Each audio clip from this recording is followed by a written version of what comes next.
മംഗലാപുരത്തെ പാലക്കാട് ഡിവിഷനിൽ നിന്നും നീക്കം വേർപെടുത്താനുള്ള തീരുമാനം ഏകപക്ഷീയമെന്ന് മുഖ്യമന്ത്രി വി.ടി. സതീശൻ. തീരുമാനം പുനഃപരിശോധിക്കണമെന്നാവശ്യപ്പെട്ട് കേന്ദ്രത്തെ സമീപിക്കുമെന്ന് മുഖ്യമന്ത്രി വ്യക്തമാക്കി. ഇതിനായി എംപിമാരുടെ സഹകരണത്തോടെ ഒറ്റക്കെട്ടായി നീങ്ങുമെന്ന് മുഖ്യമന്ത്രി ഔദ്യോഗിക പ്രസ്താവനയിലൂടെ അറിയിച്ചു.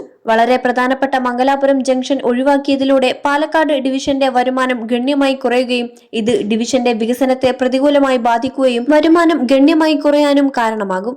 നിലവിൽ സതേൺ റെയിൽവേയിൽ ഉൾപ്പെട്ട ഉള്ളാൾ മുതൽ മംഗലാപുരം വരെയുള്ള പ്രദേശങ്ങൾ സൗത്ത് വെസ്റ്റേൺ റെയിൽവേയിൽ ലയിക്കുന്നതോടെ സതേൺ റെയിൽവേക്കും കേരളത്തിനും വലിയ നഷ്ടമാണ് സംഭവിക്കുന്നത്. റെയിൽവേ മന്ത്രാലയത്തിന്റെ തീരുമാനം അങ്ങേയറ്റം പ്രതിഷേധാർഹമാണെന്നും സംസ്ഥാനത്തെ അറിയിക്കുകയോ ഏതെങ്കിലും തരത്തിലുള്ള ചർച്ചകൾ നടത്തുകയോ ചെയ്യാതെയാണ് പാലക്കാട് ഡിവിഷനെ വിഭജിക്കാൻ തീരുമാനിച്ചിരിക്കുന്നതെന്നും മുഖ്യമന്ത്രി കുറ്റപ്പെടുത്തി. തീരുമാനം പുനഃപരിശോധിക്കണമെന്നത് കേരളത്തിന്റെ ഒറ്റക്കെട്ടായ ആവശ്യമാണ്. അടിയന്തരമായ പ്രശ്നപരിഹാരം ആവശ്യപ്പെട്ട് കേന്ദ്ര സർക്കാരിനെ സമീപിക്കും.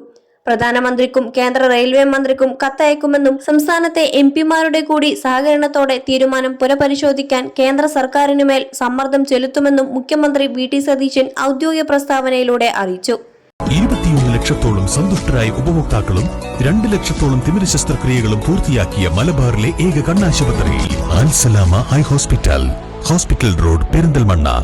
പാലക്കാട് റെയിൽവേ ഡിവിഷന് കീഴിൽ ഏറ്റവും അധികം വരുമാനം സൃഷ്ടിക്കുന്ന പനൻപൂർ സ്റ്റേഷൻ ഉൾപ്പെടെ കർണാടകയിലെ ഉള്ളാൾ മുതൽ മംഗലാപുരം അടക്കമുള്ള ഭാഗങ്ങൾ മൈസൂർ ഡിവിഷനിലേക്ക് മാറ്റിക്കൊണ്ടുള്ള സുപ്രധാന തീരുമാനം റെയിൽവേ മന്ത്രാലയം പുറത്തിറക്കിയ ഉത്തരവ് വന്നപ്പോഴാണ് ജനപ്രതിനിധികൾ അടക്കം അറിഞ്ഞത്. കർണാടകയുടെ സമ്മർദ്ദത്തെ തുടർന്നാണ് ഈ തീരുമാനമെന്നും ഇതിനെതിരെ പാർലമെന്റിൽ ശക്തമായി പ്രതികരിക്കുമെന്നും വി.കെ. ശ്രീകണ്ഠൻ എം.പി. വ്യക്തമാക്കി. പാലക്കാട് ഡിവിഷന്റെ ചിറകരിയാനുള്ള നീക്കമാണ് നടക്കുന്നതെന്ന് എം.കെ. രാഘവൻ എം.പി. ആരോപിച്ചു. ഈ വിഷയത്തിൽ പാർലമെന്റിന് അകത്തും പുറത്തും പ്രതിഷേധിക്കുമെന്ന് കേരളത്തിൽ നിന്നുള്ള എംപിമാർ വ്യക്തമാക്കി. കേരളത്തിൽ സ്വന്തമായി റെയിൽവേ സോൺ, പാലക്കാട്, തിരുവനന്തപുരം ഡിവിഷനുകളെ ശക്തിപ്പെടുത്തൽ തുടങ്ങിയ ആവശ്യങ്ങൾ കേരളത്തിൽ നിന്നുള്ള എംപിമാർ ഉന്നയിച്ചു വരവെയായിരുന്നു കേരളത്തിന്റെ പ്രതീക്ഷകൾക്ക് മങ്ങലേൽപ്പിക്കുന്ന തീരുമാനം പുറത്തുവന്നത്. ഒക്ടോബർ 1 മുതലാണ് ഡിവിഷൻ വിഭജനം നിലവിൽ വരിക.